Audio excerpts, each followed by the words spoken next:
F1 vizesiyle ilgili videomla sizlerle birlikteyim. Biliyorum merakla bu videoyu bekliyordunuz. Bu videoyu Amerikan dilimde çekmeye başladım. Daha sonra başka bir yerde devam edeceğim. Amerikan dilim aslında AVM ama isminden dolayı çok manidar olduğu için burayı seçtim. Bakabilirsiniz etrafına.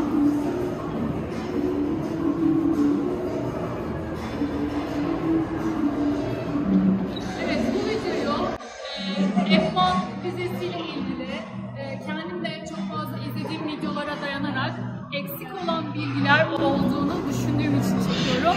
Umarım herkesin işine yarayacak önemli bilgileri, ayrıntıları belirtmiş olurum ki ben çok eminim bu videoda söylediklerimi herhangi bir videoda bu kadar ayrıntı anlatılmıyor ve gerçekten önemli ayrıntılara değinilmiyordu. Ben de çok fazla video izlemiştim. Bu yüzden bu videoyu herkese yardımcı olması açısından çekiyorum. Evet, şimdi daha sakin bir ortamda anlatmaya başlayabilirim.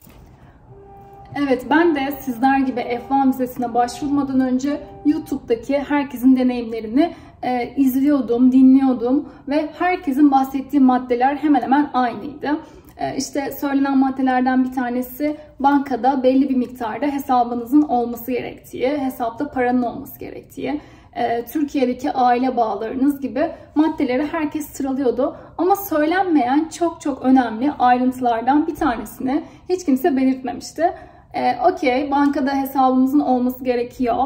Ancak bu hesapla ilgili Amerika'da dikkat edilen noktalardan bir tanesi ve hatta en önemlilerden bir tanesi diyebilirim.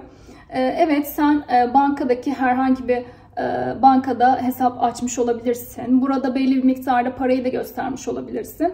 Bütün evrakların tamam ama ben ret yedim. Bu neden oldu gibi birçok soru geliyor. Veya işte bana gelen sorulardan bir tanesi, ben de aynı belgeleri hazırladım, ben neden ret aldım gibi sorular çok fazla geldi.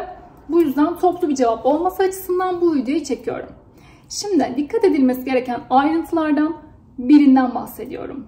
Lütfen F1 vizesi alacak olan arkadaşlarınıza, çevrenizde herhangi biri varsa bu videoyu izleyin, izlettirin. Çünkü bankada olması gereken hesabınızın ayrıntısının ne olması gerekiyor?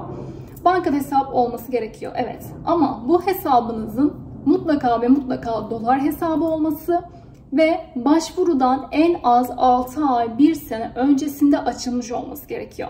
Yani vizeye başvuru yapmadan hemen önce açılmış bir hesap, vize sırasında belgeler kuşkuyla yaklaşılabiliyor bu belgelere. Bu nedenle ret alınabiliyor. Gerçekten önemli bir ayrıntı. Ve bu hesap eski bir hesap oldu diyelim. 6 aylık, işte 1 sene öncesinde açılmış bir dolar hesabınız zaten var. Okey, bu cepte. Ancak burada ikinci bir ayrıntı önemli. 30.000 dolar istiyor okul diyelim. Senin gideceğin okul tüm bir yıl boyunca karşılaması gereken ücret 30.000 dolar diyelim. Bu 30.000 doları sen başvurudan hemen önce mi bankaya yatırdın?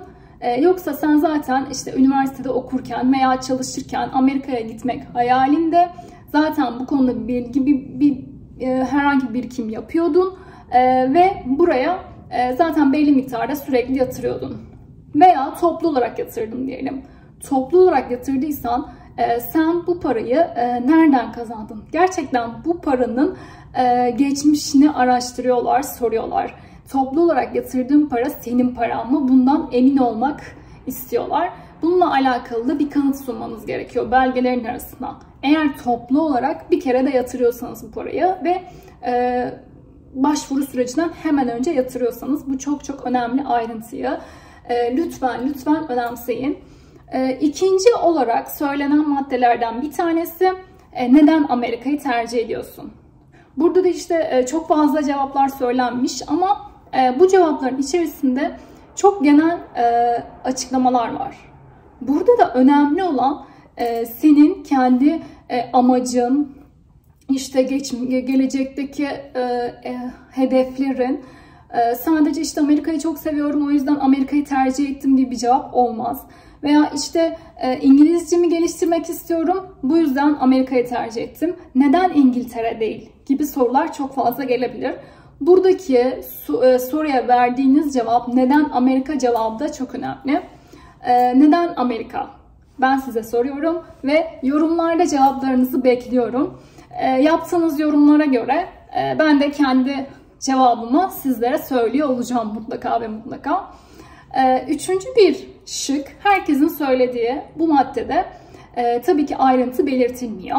Bu maddelerden bir tanesi de eğitimdeki hedefin nedir? Bu okulu bitirdikten sonra ne yapmayı düşünüyorsun? Burada da aslında duymak istedikleri cevap şu: Türkiye'ye geri döneceğim ve bu eğitim benim iş hayatımda gerçekten büyük bir adım atmamı sağlayacak. Ben burada tamamen spesifik bir cevap verilmesi taraftarıyım. Onun dışında az önce bahsettiğim $30.000 hesabın olması gerektiği, yüksek lisans için geliyorsanız yüksek lisansın hem de hazırlığın ücreti, genelde özel üniversitelerin fiyatı, toplam ücretini söylüyorum ben. Daha uygun fiyatlı bulabilirsiniz veya da devlet okullarını tercih edebilirsiniz. Ama burada da şöyle bir şey karşımıza çıkıyor. Özel okulların kabul oranları daha fazla. Bu nedenle de şu anda özellikle bu nedenle de gideceğiniz, tercih etmek istediğiniz okulların kabul oranlarını mutlaka araştırın. Okulların kabul oranlarının dışında siz hangi firmayla anlaşarak başvurularınızı yapacaksınız? Bu konuyla alakalı şirketler var, başvuru yapmak için biliyorsunuzdur. Onların da daha öncesinde yapmış oldukları okul başvurularında ne kadar kabul aldıkları, bu konuda ne kadar başarılı oldukları önemli. Başvuru yaptığınız şirket, aracı, kurum neden önemli? Onların sisteme zamanında sizin bilgilerinizi giriyor olması, eksiksiz bilgileri, evrakları sizden alıyor olması çok önemli. Çünkü Amerika'da evrak tamamıyla bunun üzerine kurulu. Bunun dışında tercih ettiğiniz okuldan bahsettik, kabul oranları, şirketlerin kabul oranları ve sizin LinkedIn'de özel, kendinize ait İngilizce bir hesabınızın olması da burada artı bir avantaj sağlayacaktır size. Artı ben şöyle bir şey öneriyorum. Gitmek istediğiniz okuldaki hocalarla LinkedIn'den bağlantı kurabilirsiniz. Benim şöyle bir şansım oldu. Covid sürecinde bana randevu verildiğinde 2022'nin Mayıs ayı ya da Ağustos ayıydı sanırım. Ancak ben okuldaki LinkedIn'den oradaki hocalarla görüştüğüm için, onun dışında mailleştiğimiz için, kendimiz zaten özel olarak konuşmaya başladığımız için hocalardan yardım istedim.